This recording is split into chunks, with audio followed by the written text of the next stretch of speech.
Good evening, visitors. Welcome to the Australian War Memorial's last post ceremony. My name is Craig Burrell, and joining us today from the Australian Army is Warrant Officer Joanne Davey. We are honoured to acknowledge Major General Mathieu Pellissier, Commander of the French Air Force Operational Test and Evaluation Centre, France, Air Commodore Stephen Edgley, Director of Strategic Planning, Royal Australian Air Force, and the accompanying delegation. We warmly welcome the Australian Defence Force contingent who are joining us this evening.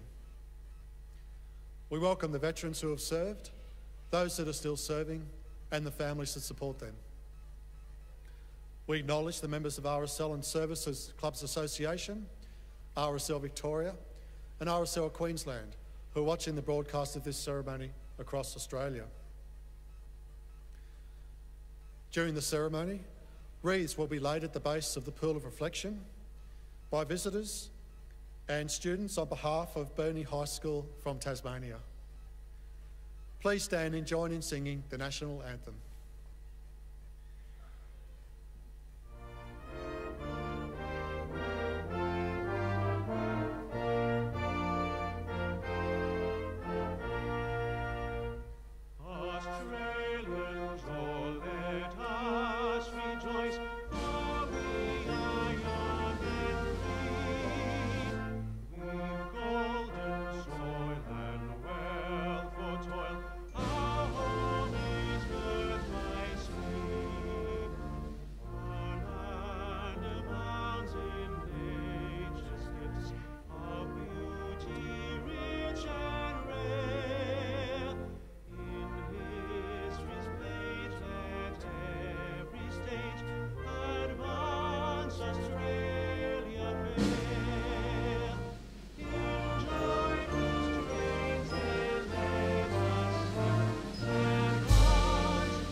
Please sit. The Australian War Memorial was the vision of Charles Bean, Australia's First World War official historian. Bean landed with the Australian troops on Gallipoli and stayed with them at the front through to the end of the war. The idea of this national memorial and museum came to him at Pozières, France, in the depths of the bloody fighting of 1916.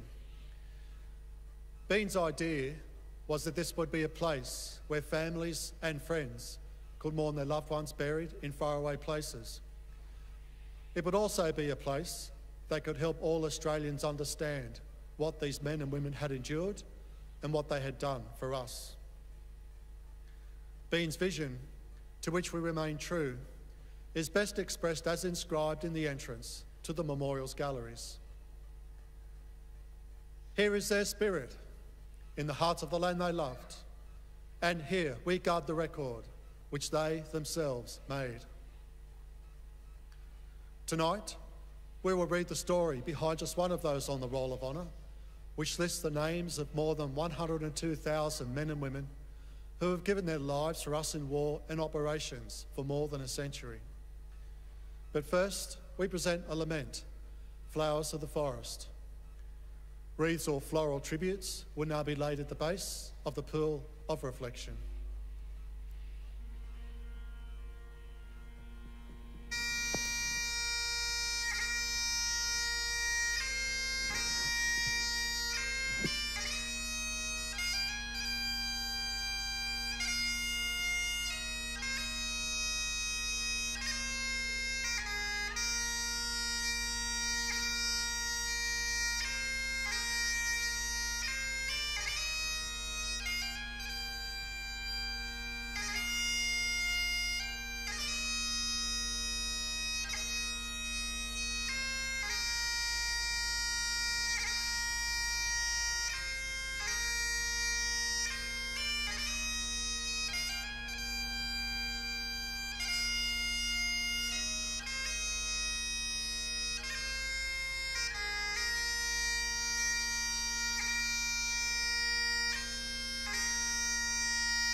Today we remember and pay tribute to Private Ralph Ewart Field.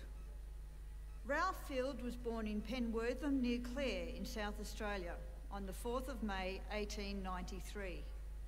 One of 9 children born to William and Ada Field, he grew up in Clare where he attended the local public school. The first family home in Clare had to be demolished to make way for the new railway, and so they moved to a home opposite William Field's butcher's shop, where Ralph's parents lived until they retired to Adelaide in 1918. Ralph, known as Paddy to his mates, followed in his father's footsteps and became a butcher. He was a kind and genial man who was reportedly well liked by everyone. Ralph fell seriously ill in 1914 and had only just recovered from typhoid fever when he enlisted in the Australian Imperial Force, shortly after the outbreak of war in August 1914. He was followed days later by his brother Wybert. Unlike Wybert, who went into the Light Horse, Ralph was posted to 10th Infantry Battalion. He underwent a period of training in Australia before leaving for active service with the 1st Contingent. They were first sent to Egypt, where they continued training before being sent to Gallipoli. In the early hours of the 25th of April 1915, men of the 10th Battalion rowed silently towards the Turkish shore at what would become known as Anzac Cove. The war diary of the battalion records that no sound was heard except the splash of the oars.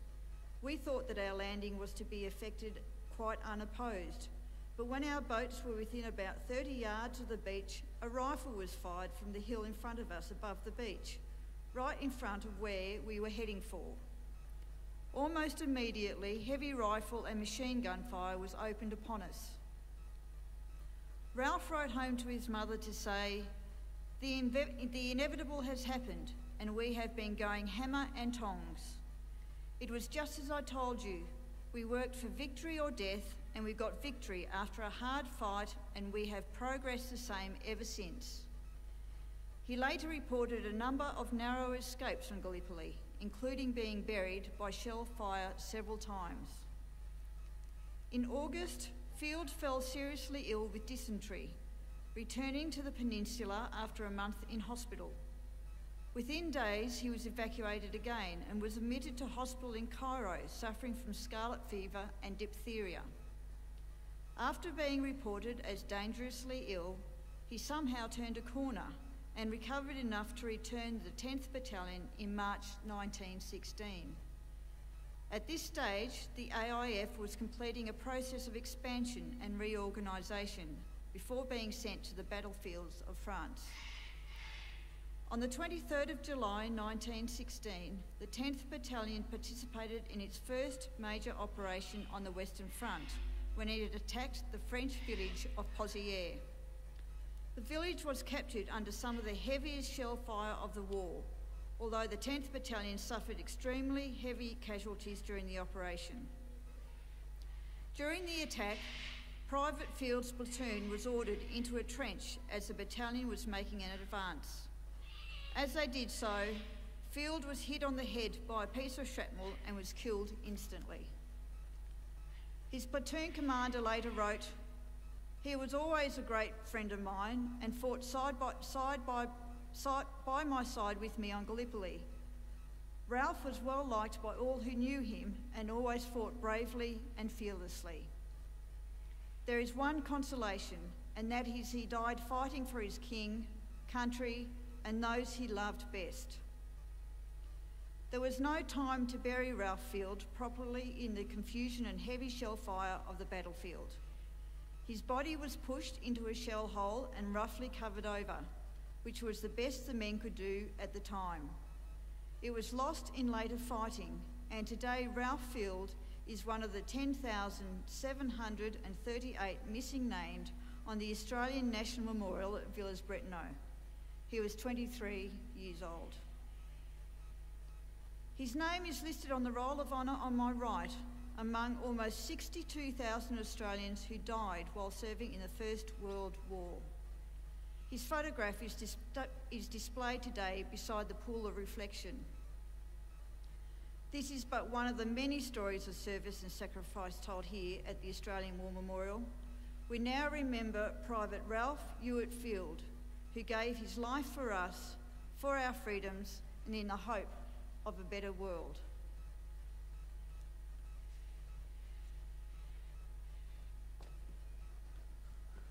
Please stand for the ode and the sounding of the last post.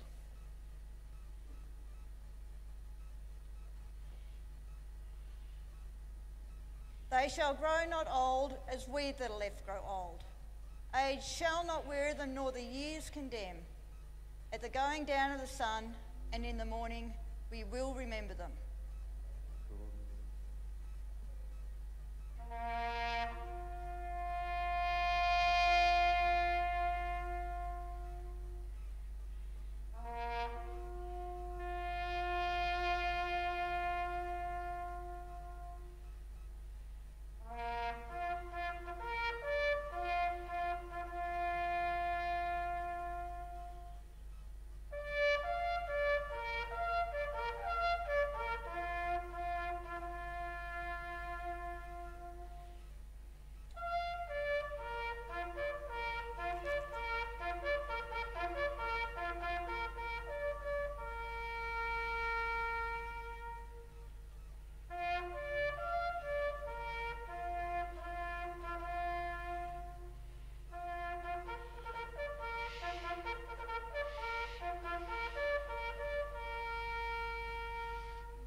Lest we forget.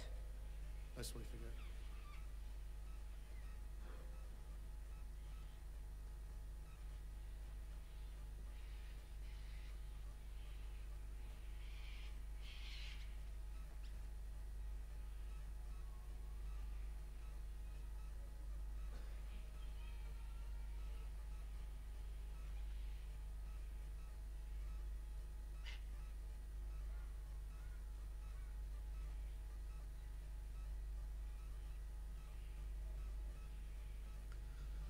We leave you this evening with the words of the memorial's founder, Charles Bean.